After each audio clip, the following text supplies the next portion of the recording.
This is Euronews Tonight. Here are your top stories. Fighting continues in Ukraine with strikes on Kyiv and 10 people killed queuing for bread in Chernihiv. President Zelenski calls on US Congress for more support. Today, the Ukrainian people are defending not only Ukraine. We are fighting for the values of Europe and the world. Here in the queue, we look at a fake viral video which claims to show President Zelenski calling on Ukrainians to surrender. I mean, a huge relief that she's on a plane, that she's coming home, that she's... And free at last after years in Iranian prisons, Nazanin Zaghari-Ratcliffe and Anousheh Ashouri are allowed to return to their families in the UK. I'm Helena Humphrey. Thanks for joining me. Fighting continues across Ukraine as the war enters its 21st day, but reports suggest that Moscow and Kyiv are moving closer to a peace settlement. Well, the capital was once again targeted by Russian shelling on Wednesday. Ukraine's state emergency services say that 2 people were injured and 37 evacuated after a missile strike on a residential building.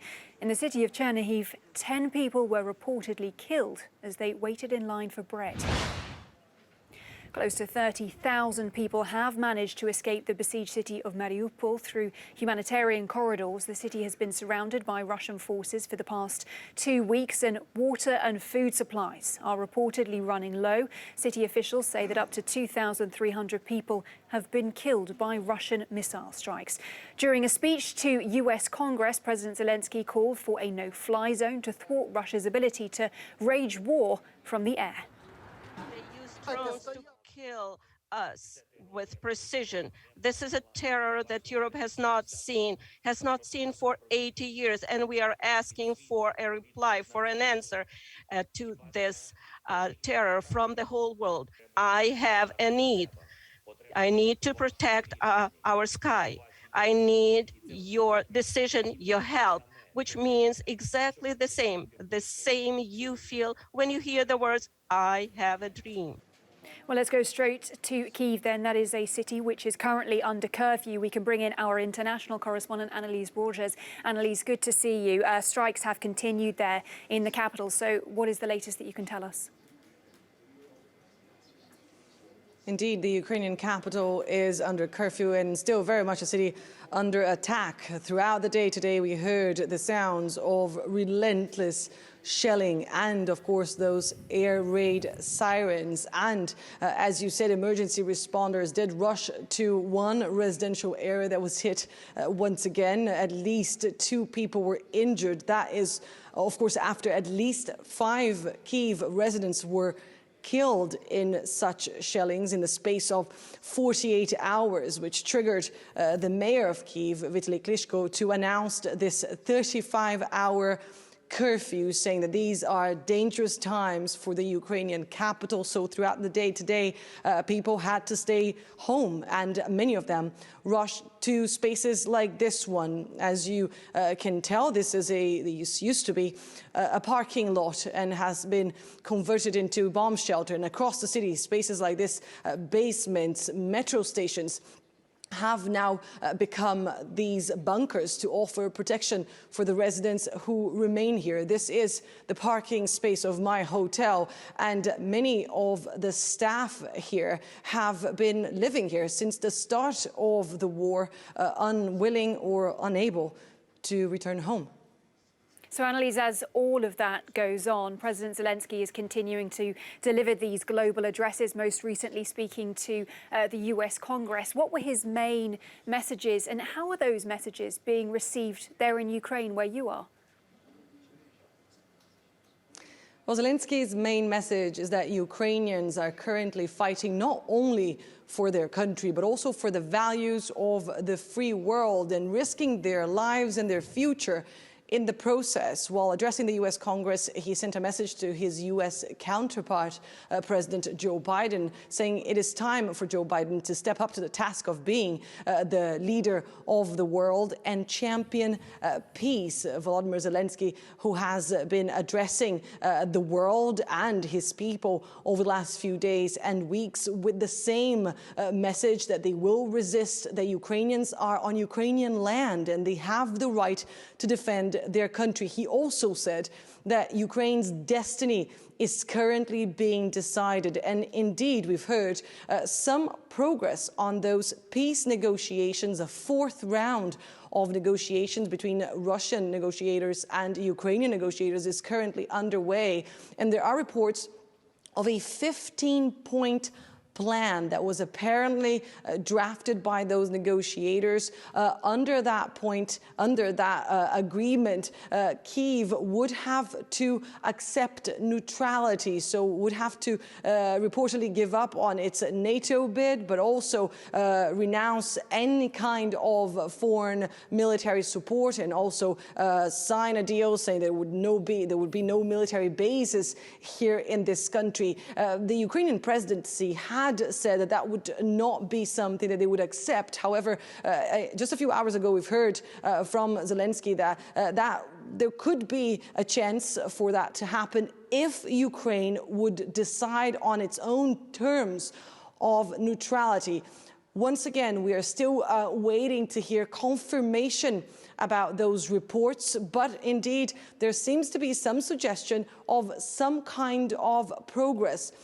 Under that deal, of course, there would be a ceasefire and the withdrawal of Russian troops from Ukrainian territory. And that is very important because any plan that would see Russia take control of the areas that they have captured since February 24th would be perceived as a defeat here in Ukraine. And many analysts have been saying that that would lead to no lasting peace. For now, at least, the Ukrainian president has been already celebrating one victory. Vladimir Zelenski has tweeted celebrating the decision by the UN's top court that has announced they have decided that Russia should suspend its military operations here in this country immediately. That decision, of course, is binding. However, it's unclear how the UN General Assembly and the UN Security Council, which Russia presides, will enforce that. All right, our international correspondent in Kyiv, Annalise Borges, running us through all those latest developments. Annalise, thank you. Well, let's get more now on the US reaction to President Zelenski's address to Congress. I'm joined by Ray Suarez, who is in Washington, D.C. Ray, this was very much an emotional address to US lawmakers. He evoked US history to get his message across. But when it comes down to it, how far will they go in granting the Ukrainian president his wishes? Well, Helena, as you say, he invoked American history, American heroes, and the speech was constructed to aim both at the head and at the heart. Volodymyr Zelenski talked practically about how to help Ukraine, had to thank the American people, the American taxpayer, the national legislature, and the American president for the aid that Ukraine has received so far, and then pivot immediately, say it wasn't enough, and that in order for his country to prevail, he needed much more military support, and he continued to ask for that no-fly zone over the skies of Ukraine that there seems to be very little sentiment, very little support in Congress or in the White House, a couple of blocks in the other direction, to give him. So a very subtle thing he tried to do today, say thank you, but I need much more.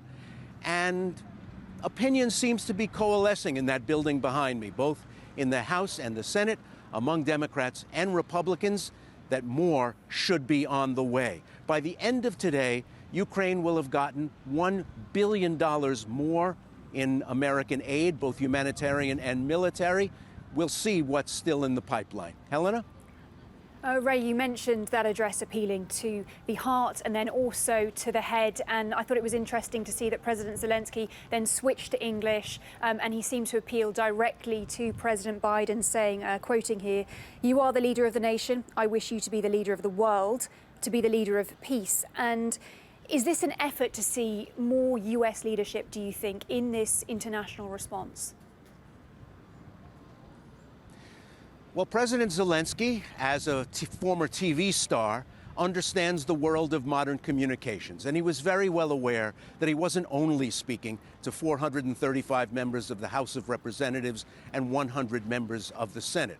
Of course, there was the big audience in the Oval Office of the White House, the audience of one Joe Biden. But he also knows that portion of the speech that was in English will be repeated over and over again, hour after hour, throughout the next news cycle, both on social media and on all American TV news outlets. He's speaking directly to the American people and their leaders, saying that this is not just a battle for Ukraine, a place most of them have never been, have no connection to, and will probably get anywhere near in their lifetimes. This is a battle for Europe and a battle for freedom in the world. By broadening Ukraine's struggle and speaking directly to the American people, he hopes to make even more progress, which is something given the remarkable amount of consensus he's been able to build around supporting Ukraine just in the past month. Indeed, Ray Suarez in Washington, D.C. Good to have your insights, Ray. Thank you. Well, two dual UK-Iranian nationals have been released from prison in Tehran. They are heading home. Nazanin Zaghari-Ratcliffe and Anousheh Ashouri will be reunited with their families later. Now, Nazanin was arrested in 2016 and imprisoned after being accused of plotting to overthrow Iran's government. Anousheh was accused of spying for Israel's Mossad agency. Nazanin's husband, Richard, and daughter, Gabriella, cannot wait to get her home. I mean, I'm relieved that the problem's been solved. I think the government has two jobs: protect people in situations like this, to make sure it doesn't happen again. Part of that is to doing what you need to do to get people home, and part of that is to making sure those who took her learn the lesson not to continue doing it. That second part is for another day, but for today I'm really glad the way things are. It's going to be lovely to see her. It's going to be lovely to catch up with her. We've chosen which toys we're taking so that she can get to see them, and yeah, looking forward to a new life. Well, covering this story for us from London is Vinny McAviney. We can go over to him now. Vinny, this has been a long time coming. Talk us through what Nazanin and Anousheh have faced and what their families have faced as well. Well, for Nazanin, this is the end of a journey of 6 years. In 2016, she went to the airport in Tehran expecting to be able to fly home. She's a dual British-Iranian citizen, but she was stopped and arrested, and then her life turned into chaos. She was accused by the Iranian authorities of being there, of working in the country to undermine the government. Their accusations flying that she was a spy, that she was doing all kinds of things which were completely untrue. And then she was sentenced to this jail sentence. And then over the last couple of years, she's been repeatedly used to support, going into jail, being moved into solitary confinement, being released to her parents, then going back to jail when more charges appeared that were malicious. So it has been an incredibly difficult time for her. Her daughter, Gabriella, for the first part, was looked after by her grandparents there in Iran, and then she was able to come home, and you saw her there with Richard, Nazanin's husband. Now, Richard is someone who has campaigned tirelessly. He is someone I've interviewed every few weeks, I think, for the last 6 years, because he's done protests outside the embassy, he's done a hunger strike, he's done everything possible to keep Nazanin's case in the limelight, to keep the pressure on successive governments to try to negotiate to get her home. And he was dissuaded from doing this at the start, but thankfully it has now worked, and we know Nazanin is on the way home. Now, the other one that you mentioned there, Anousheh Ashouri, he is someone as well, British-Iranian citizen who's a civil engineer visiting Iran, and 5 years ago was arrested, accused of being a spy for Mossad, the Israeli intelligence agency. His family have also campaigned to bring him home, and they are very relieved as well that he is on his way back. But both of these people have been maliciously used by the Iranian regime in order to negotiate with Britain on other issues, geopolitical issues that are pretty sensitive. So it has been a difficult time for all the families involved in getting their loved ones home. Yeah, Vinny, I just want to pick you up on that, saying that they were used as a pawn, because we know that the UK government now says that it has settled a debt owed to Iran from the 1970s. And I think it's fair to say that there will be questions about why it took until now.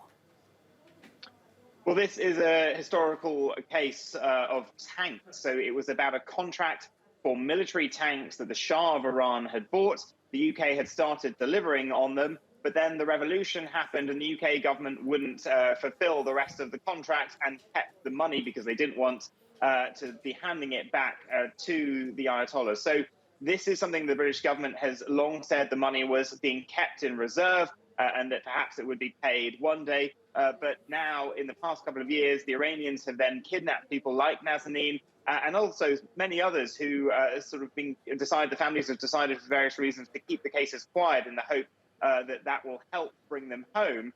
But the UK government has finally, and it has been, multiple foreign secretaries have been negotiating this for years. They have agreed to give this money, and they've had the reassurances now that these people will be returned home. All right, Vinny McAvinny in London reporting on what is a huge day for those families. Vinny, thank you.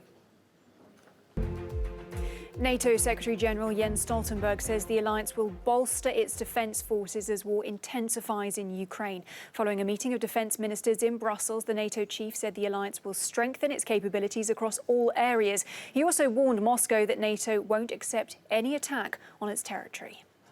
Today, we tasked our military commanders to develop options across all domains: land, air, sea, cyber and space. On land, our new posture should include substantially more forces in the eastern part of the alliance, at higher readiness, with more pre-positioned equipment and supplies. Tracking that meeting for us, our correspondent Shona Murray in Brussels. Shona, good to see you. Listening to the NATO Secretary-General there, it seems that the alliance is set to play a bigger role than before, particularly when it comes to Eastern Europe. Well, indeed, yeah. I mean, we heard from Jens Stoltenberg there making the point that Europe has to reset its collective defence for obvious reasons. And we've seen huge, massive troop deployments to Europe's eastern flank. But I'm joined now by Mikhail Baranowski, a security expert in Warsaw for the German Marshall Fund. Mikhail, one of the things that, you're in, obviously, Poland, a lot of countries are calling for, including Ukraine, is either a no-fly zone or for NATO to take a stand and engage in the conflict in Ukraine, even without, let's say, an Article 5 trigger. Would that be possible? Is there a legal way, given what we're seeing in Ukraine, bombing of maternity hospitals, the targeting of civilians and so on? Well, let's start with the fact that the war in Ukraine, Russia's war in Ukraine, is very much illegal. So, of course, the alliance would have the moral ground to support Ukraine. There is also a Budapest memorandum that obliged United States, Great Britain, but also Russia to guarantee security of Ukraine. So there is plenty of legal basis. The reason why the alliance is hesitant and has not decided to do that at this point is a threat of confrontation directly between NATO's forces and Russian forces and possible escalation, even including a nuclear dimension by Russia. And do you think it could be inevitable that you will find NATO engaging, though, given, as we said, that people assume that really the retaliation or the attacks from Russia are just going to get worse? So maybe that if you prolong the inevitable, you'll just have higher death toll.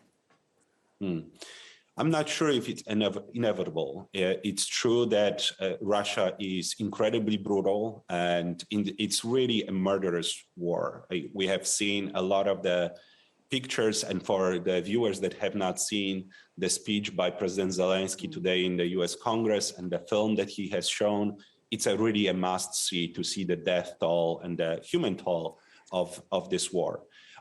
Ukraine is putting up incredible fight. They are brave and they are smart and they are really giving Russia a very, very hard time. Some estimates show that 40% of Russian vehicles have been destroyed by Ukrainian forces. So NATO will certainly continue to support Ukraine's government from NATO's territory, but with lethal aid. But right now, I don't see NATO going in. Fingers crossed, because this would be a dangerous situation. Fingers crossed that nothing worse happens in Ukraine. anytime soon. What do you think about the news that the talks seem to be going relatively well, and that one of the outcomes would be that Ukraine commits to not joining NATO, which would obviously mean that Russia has, I suppose, succeeded in some way by imposing its will on another country? I must say that I'm more from the school of I believe it when I see it. This war was never about Ukraine joining or not joining NATO. This was a false narrative from the very beginning. It was clear that for Putin, the goal was to decapitate Ukraine's government and change the Ukrainian government into a puppet government. This is not happening anytime soon, and hopefully never, of course. So the real measure of progress will be a ceasefire to start with, but also an agreement to pull out Russian forces. And until we see this, it's really, yes, it's great to hear a bit of a different tone from Russia that is not demanding so-called denazification of Ukraine and is now going in a more mild direction. But it's just, I believe it when I see it. And I must say that most of the Russia experts here in Poland that have been looking at Russia for the last 30 years don't see it as a real progress, just yet at least. Okay, Mikhail Baranowski, thank you very much for joining us from Warsaw. And back to you in studio, Helena. Shona, thanks a lot. A deep-fake video of Ukrainian President Vladimir Zelenski urging citizens to lay down their arms and surrender has gone viral on social media. For more, let's go over to Matthew in the Cube. The ongoing peace talks between Russia and Ukraine have opened the door for more viral misinformation to spread online. Now, this video falsely claims to show Ukrainian President Vladimir Zelenski. He appears to talk to Ukrainian citizens and tell them to surrender to the Russians and lay down their arms. One version of the video has amassed more than 85,000 views on Twitter. But this is what's known as a deepfake video. It has been manipulated using artificial intelligence. President Zelenski never says those words. A lot of the misinformation we've seen related to the war in Ukraine has been simpler than that. It's been videos and photos that have been taken out of context from different wars or other historical global events. But as Sam Gregory from Witness told me, that deepfake video is something different. This is the first deepfake that we've seen used in an intentional and perhaps broad-based deceptive way in the Ukraine conflict. It's not an effective deepfake, and I think that's partly because it's not a extremely well-made deepfake, but it's also because the Ukrainians have done a masterful job pre-bunking and then swiftly rebutting the deepfake. Now, President Zelenski himself has released a video on Instagram reiterating that that video is fake and the only people he is calling to surrender are the Russians. And what's more, 2 Ukrainian television channels who were hacked to show the message that that video contains, they have both also released statements saying again that the video is fake and echoing the words of the Ukrainian president. For weeks now, authorities in Kyiv have been warning citizens, warning them that they might come across manipulated videos online, calling on them to surrender.